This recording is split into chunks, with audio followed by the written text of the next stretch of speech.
Hello, this is Team Fairness, the Church of Fairness, the Way of Fairness. My name is Stephen Childs. Have you ever heard about energy vampires? I think I know what they're talking about. So here's what I'm seeing. There are people that take from you. They just take something from you.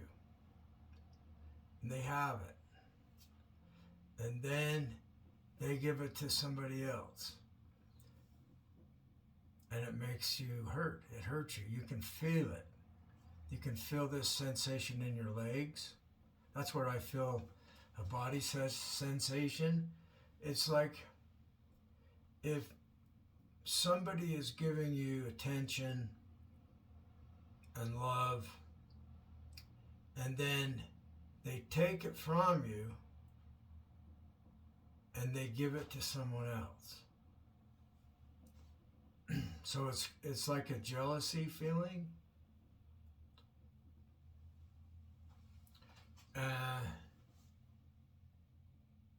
You can see they're doing it with their body language. It's not spoken. You can see by their facial expression and their body language. And the person that gets the good energy given to them, you can see them. They'll smile from getting the gift of the attention, the love from the other person. I see it clearly with male-female because I'm male. So I see that, I can see it really clearly when a female does it. I'm not sure if other men can do it to me or not. I'll have to pay specific attention to that. And of course, I don't know how this works for females because I'm not one. But I suspect there's something similar, that a male could do the same thing to a female that the females do to me. So I think that's what the energy vampire is about. They feed on our energy. But that doesn't explain that they give it to someone else. Unless they're vampires too, and they get our blood and they give our blood to the other person. So, metaphors are fun, but they're not the exact thing. It's like a map is a metaphor for the territory, right? For the real place. The map is not the real thing. There could be mistakes on the map, but there's never a mistake on the real thing because it's the real thing, whatever it is. So I'm trying to describe what this really is. I'm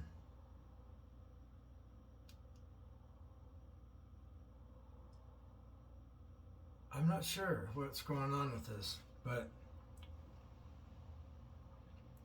I think it might relate to how sometimes I have a difficult time doing simple addition. And I remember when I was younger and I didn't have any health problems, I didn't have any age. There were times when I had a hard time thinking straight, thinking correctly. My directions would get mixed up.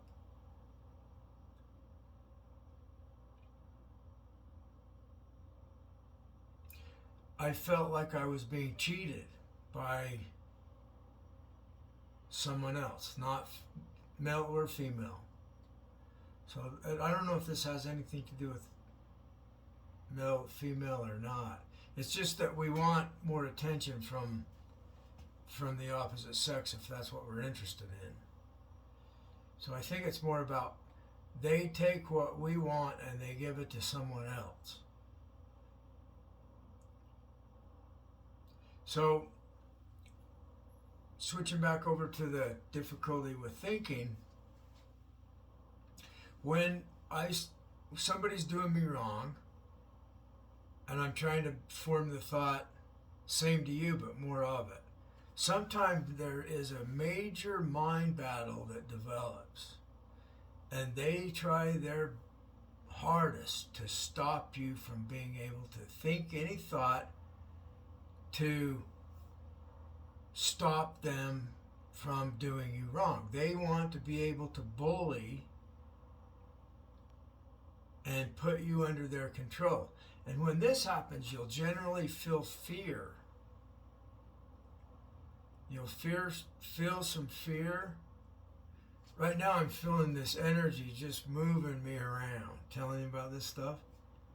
It's like a dizziness. I can feel it in my mind.